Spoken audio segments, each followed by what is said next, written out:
Hello दोस्तों, एक बार फिर से स्वागत है द बैंकिंग एरा की फैमिली पे। तो दोस्तों, मैं ये वीडियो इसलिए लेके आया हूँ कि आपकी अभी जो टाइम है, आईबीपीएस पीओ का एग्ज़ाम और एसबीआई पीओ का एग्ज़ाम लगा हुआ है, तो उसको मद्देनज़र रखते हुए मैं ये वीडियो इसलिए ला रहा हूँ कि आपको जो एग्जैक्ट टाइम टेबल आप यदि फॉलो करोगे, मैंने जिस तरह फॉलो किया, मैंने जिस तरह सिलेक्शन लिया एग्ज़ाम्स में, तो आप यदि उस तरह का ये टाइम टेबल फॉलो करोगे तो आप डेफिनेटली सक्सेस पा सकते हो। ठीक है दोस्तों, तो मैंने अपना एक टाइम टेबल बना के रखा हुआ था कि भाई मैं ऐसे पढ़ता था, तो मैंने आपके लिए भी एक टाइम टेबल डिज़ाइन करा है कि आप उस टाइम टेबल यदि फॉलो करो, यदि आप उसके अकॉर्डिंग चलो, तो आप उस सक्सेस की ओर एक स्टेप आगे बढ़ सकते हो। मैं ऐसे नहीं कहता कि आप अच्छे से नहीं पढ़ रहोगे।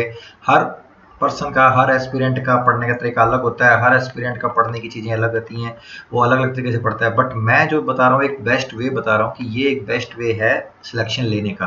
तो दोस्तों, उसी चीज़ को ध्यान में रखते हुए मैंने आपको एक स्ट्रेटेजी लेके आया हूँ आपके लिए कि भाई आप टाइम टेबल की स्ट्रेटेजी, कि आप टाइम टेबल क्या फॉलो करें कि आपको अच्छे से सिलेक्शन मिल पाए, आपका यूटिलाइज हो जाए आपका टाइम का। क्योंकि क्या है, कंसिस्टेंसी प्लस इफिशिएंसी प्लस जो रीडिंग एबिलिटी एग्जाम के अंदर, ये तीन चीज़ें जब मैटर मिलती हैं तो आपका सिलेक्शन डेफिनेटली होता है दोस्तों। तो आज का जो टॉपिक है मैंने खुद बनाया है, complete time table for cracking IBPS PO 2025। इसके साथ एसबीआई पीओ भी लिख सकते हैं। ठीक है, 2025 प्री प्लस मेन। मैंने जो टाइम टेबल बनाया है दोनों का प्री प्लस मेंस का बताया है। इसके साथ आप एडिशन अपना कर सकते हैं। जो आपका वीक रहेगा उसको थोड़ा एडिशन कर लीजिएगा, जो आपका स्ट्रॉन्ग रहेगा उसको थोड़ा लो कर लीजिएगा। ठीक है, लेकिन मैंने जो अपना टाइम टेबल आपके लिए बनाया है वो बहुत ही एक यूनिक, बहुत अच्छा फिट बनाया है, तो आप उसको ध्यान से देखिए। क्या होता है दोस्तों, पढ़ने के लिए सबसे बेस्ट टाइम जो रहता है मेरे अकॉर्डिंग, और मोस्टली 90% जो रहते हैं, 90% स्टूडेंट जो रहते हैं उनके लिए पढ़ना, रीडिंग जो रहती है वो सुबह का टाइम रहता है। जो कि ये मैंने आपको बताया है, ये जो मॉर्निंग का टाइम है, मॉर्निंग का टाइम ये बहुत बेस्ट है। तो इसमें आपको क्या करना है, 7 से 8 के बीच में आप अपना एडिटोरियल जो है पोर्शन, एडिटोरियल का जो पोर्शन होता है इंग्लिश का, वो अच्छे से पढ़ लीजिए।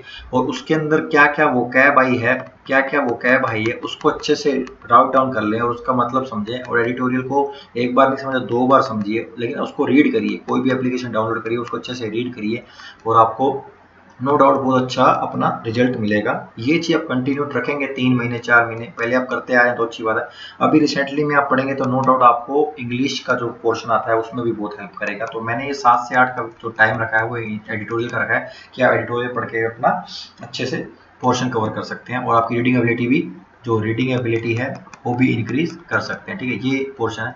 फिर 8 से 9 के बीच में आपको क्या करना है, अपना करंट जीके पढ़ना है। करंट जीके कौन सा, रीडिंग वाला, रीडिंग करनी है करंट जीके की। ठीक है, वीडियो नहीं देखनी है, रीडिंग करनी है।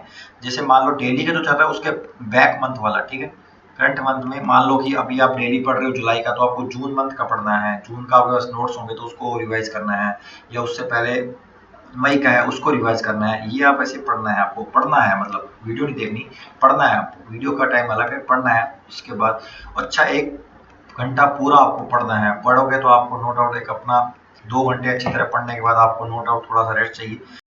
10 का मैंने टाइम जो रखा है ब्रेकफास्ट का रखा है। नो डाउट ब्रेकफास्ट 1 घंटे का नहीं होता, बट 1 घंटे के अंदर आप ब्रेकफास्ट पर थोड़ा सा अपना माइंड को रिलैक्स कर सकते हैं। थोड़ा सा आपने जो ग्रैब किया है 2 घंटे के अंदर, उसको थोड़ा टाइम मिले, उसको यूटिलाइज करने के लिए माइंड को, उसको थोड़ा टाइम मिले, तो उसको इसलिए मैंने 1 घंटा बीच में गैप रखा है। और जब अपने इसलिए रखा है क्योंकि मैंने आगे का जो टाइम रखा है 10 से 11:30 के बीच, ये जो टाइम होता है बहुत बेस्ट टाइम है और मोस्टली मॉक टाइप में रहता है। तो आप इसके अंदर क्या करिए, अपना एक कोई भी टेस्ट सीरीज का मॉक टेस्ट लगाना है। कोई भी टेस्ट सीरीज का मॉक टेस्ट लगाना है और उसके साथ साथ उसका एनालिसिस करना है। क्या करना है, एनालिसिस। जैसे आपने पूरा मॉक लगाया, मॉक लगाने के बाद उसके अंदर कौन कौन से क्वेश्चन रह गए हैं, कौन कौन सा क्वेश्चन आप यदि विद इन टाइम कर सकते थे वहाँ आप नहीं कर पाए हैं, तो उसका एनालिसिस करना है। और उस टॉपिक को देखना है कि वो टॉपिक आपको आ रहा है कि नहीं आ रहा है, कि उसकी दोबारा रिवीजन की जरूरत है कि नहीं है। ये चीज़ें आपको आनी बहुत ज़रूरी है। ठीक है, मॉक टेस्ट बहुत ज़्यादा कंपलसरी है कंपटीशन लाइन में। मॉक टेस्ट आपको लगाना ही है। जैसे रोज़ अपने लंच करते हैं, डिनर करते हैं, उस तरह मॉक टेस्ट रोज़ लगाना है।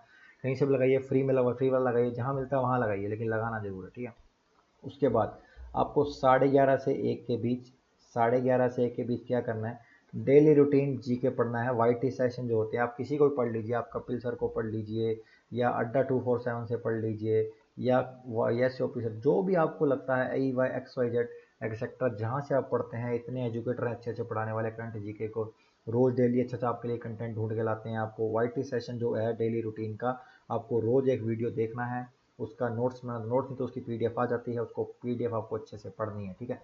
ये आपका बहुत ज़्यादा मतलब हेल्प करेगा आपका डेली का जीके के पढ़ने के साथ साथ। वो मैंने जो सुबह बताया था वो आपका 8 से 9 जो पुराना मंथ का है उसको साथ साथ में पढ़ना है। उसके बाद आपको डेली रूटीन जीके आपकी वीडियो है, वीडियो सेशन है, वीडियो, ठीक है, वाईटी सेशन ये आपको फॉलो करना है, जो आपको बहुत ज़्यादा हेल्प करेगा इस चीज़ को, आपके करंट जीके के पोर्शन को स्ट्रॉन्ग करने में। क्योंकि ये मेंस का मैंने आपको बोला प्री प्लस मेंस दोनों आपको तैयार करके चलने हैं, जो कि आपको बहुत ज़्यादा हेल्प करेगा, ठीक है दोस्त।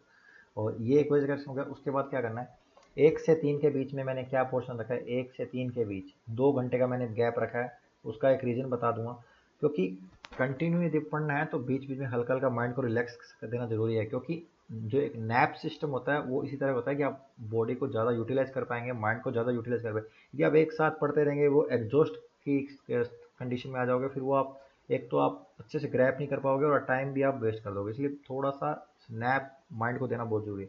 तो इसलिए मैंने इसमें क्या रखा, आपको लंच, कि आप लंच करें आराम से, फिर आप रेस्ट कीजिए। 1 घंटा आप स्लीपिंग मोड में जा सकते हैं, एक आराम से सो सकते हैं, उसके बाद आराम से पढ़ सकते हैं, सो सकते हैं, या कुछ ऐसी एक्टिविटी कर सकते हैं जो अदर देन कुछ ऐसी है जो पढ़ाई से रिलेटेड नहीं है, कुछ ऐसी चीज़ जो आपको लगता है माइंड अच्छा उसमें फ्रीली रह सकता है, तो आप ये कर सकते हैं, ठीक है। फिर 3 से 4 का मैंने क्या टाइम, 3 से 4 के बीच में आपको क्या करना है, मेंस लेवल कंटेंट सोल्व करना है, हाई लेवल डीआई सोल्व करनी है। हाई लेवल डीआई जो IBPS PO में प्रीवियस ईयर क्वेश्चन है और प्लस एक्स्ट्रा प्रीवियस ईयर यदि आप पूरा लगा लेते हैं IBPS PO और IBPS SBI PO के डीआई के पोर्शन को, मतलब नो डाउट मेंस में डीआई करनी है। प्री अभी ये प्री जब तक आएगा तब तो आपको डीआई हाई लेवल कर मेंस की जो है वो आपको कंटेंट, आपको बहुत सारा कंटेंट मिल जाएगा गूगल पर, बहुत सारी वेबसाइट हैं, आपको डीआई मिल जाएगी मेंस के, प्रीवियस ईयर क्वेश्चन आपको मिल जाएंगे मेंस के। एक्स्ट्रा एक्स्ट्रा का मैंने इसलिए लिखा कि इसके अलावा कोई एजुकेटर बना रहा है पीडीएफ में अच्छे अच्छे क्वेश्चन बना रहा है हाई लेवल के, तो उसको आपको सोल्व करना है, उसको टाइम में 1 घंटा उसको सोल्व करना है अच्छे से, ठीक है। उसके बाद 4 से 5 आपको क्या करना है, हाई लेवल मेंस की पजल सोल्व करनी है रीजनिंग में। ये मैथ का पोर्शन और ये रीजनिंग का पोर्शन आपको हाई लेवल पजल, उसमें भी प्रीवियस ईयर क्वेश्चन आपको पजल्स के जो पिछली वीक जिस पैटर्न पे आ रखे हैं उस पैटर्न पे आपको पजल सोल्व करनी है। जिससे क्या होगा, आपका माइंड थोड़ा ओपन होगा कि इस तरह की मेंस में पजल आती है और आप उस तरह को, मान लो आप पहली बार मेंस लिखने जा रहे हो तो आपको पता होना चाहिए ना कि क्या पैटर्न फॉलो हो रहा है। प्री का पैटर्न सबको पता है, मेंस में पजल अलग लेवल की आती है कई पजल, तो उस जो अलग लेवल के आते हैं उस पजल का आपको प्रैक्टिस करना है, वो कंटेंट आपको मिल जाएगा और उसके लगभग मिलता जुलता आपको मिल सकता है। ऐसा नहीं है कि बिल्कुल अलग आ जाएगा, मिलता जुलता कंटेंट आता है, थोड़ा अप हो सकता है, लेकिन वो यदि आपका पहले से माइंड थोड़ा खुला होगा, यदि वहाँ जाके आप मेंस में बैठोगे तो आप थोड़ा कंफर्ट जोन में रहोगे, ठीक है दोस्तों। कंफर्ट जोन में रहने के लिए चीज़ें अपनों करना जो, ठीक है। उसके बाद 5 से 6:30 के बीच में आपको क्या करना है, फिर से एक मौका लगाना है प्री का फिर मौका, उसके बाद उसका एनालिसिस करना है, ठीक है। सुबह एनालिसिस आपने मॉक लगाया एनालिसिस करा, शाम को मॉक लगाया एनालिसिस करा। ये चीज़ क्या है, आपके प्री के कंटेंट को आपने प्री की स्पीड, ये मॉक लगाने से क्या है, जो स्पीड होती है वो बहुत ज़्यादा इम्प्रूव होती है, ठीक है। और पर्सनल आपका जो पर्सनटाइल होता है वो भी ज़्यादा इम्प्रूव होता है। तो ये चीज़ होना बहुत जरूरी। अभी आप इस टाइम टेबल अकॉर्डिंग यदि 2 मॉक लगा रहे हैं तो बहुत बेस्ट है आपके लिए, मॉक लगा के चलिए।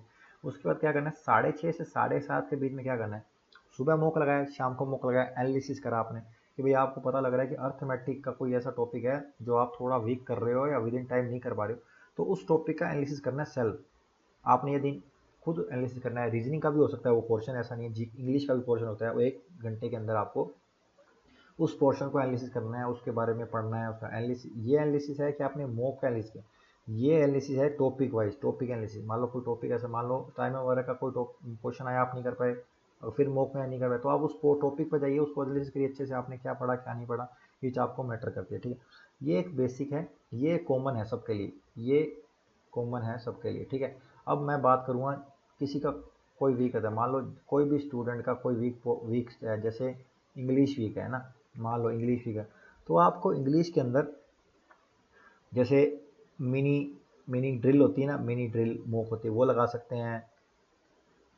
पैटर्न वाइज क्वेश्चन जो होते हैं वो लगा सकते हैं, जैसे पैटर्न वाइज, जैसे एरर लगा ली, ठीक है, सेंटेंस रीअरेंजमेंट लगा लिया, मतलब या रीडिंग एंड कंपैरिजन, मतलब इस पे आप अपना टाइम इन्वेस्ट कर सकते हैं, ठीक है।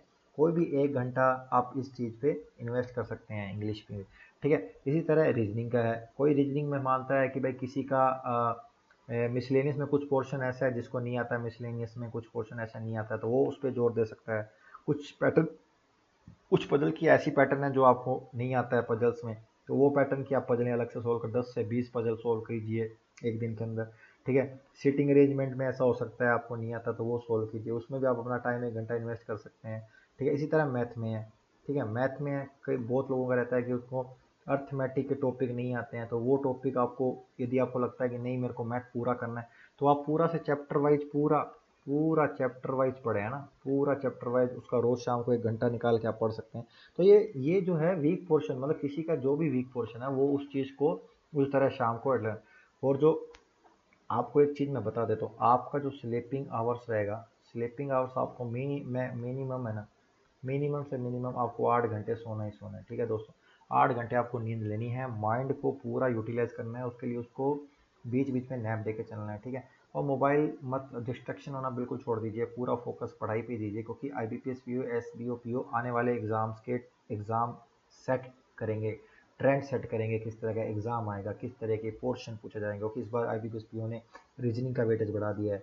नो डाउट हर सब्जेक्ट मैटर करता है, बट हर मैटर करता है, लेकिन जब नंबर की बात आती है तो फिर वो अपने उस सब्जेक्ट को ज़्यादा तवज्जो देते हैं जहाँ नंबर ज़्यादा गेन हो रहे हैं। तो रीजनिंग में ज़्यादा नंबर आने के पूरे पूरे चांस है इस बार, तो आप रीजनिंग को अच्छे से पूरे पजल्स के पैटर्न पढ़िए, सब चीज़ें आपको हेल्प करेंगी आपके नंबर को इंक्रीज करने में। तो मैंने जो आपको एक टाइम टेबल बताया, ये मैंने इस तरह मैं ही फॉलो करता था, तो मैंने सिलेक्शन विद इन 1 ईयर ले लिया था, वन से हाफ एंड ईयर में ले लिया था। तो आप भी इस पैटर्न को यदि फॉलो करें तो आप भी सेक्शन ले सकते हैं, ठीक है। इस जो मैंने टाइम टेबल बताया उससे पहले वाले मतलब टाइम है, मैंने 7 बजे से शुरू किया, तो आप यदि कुछ 6 बजे उठते हैं तो 6 बजे शुरू कर सकते हैं, 5 बजे उठते हैं तो 5 बजे शुरू कर, वो आप अपने अकॉर्डिंग उसको शफल कर सकते हैं। लेकिन मैंने एक बेसिक और एक आइडियल आपको मैंने ये टाइम टेबल बताया है दोस्तों, ठीक है।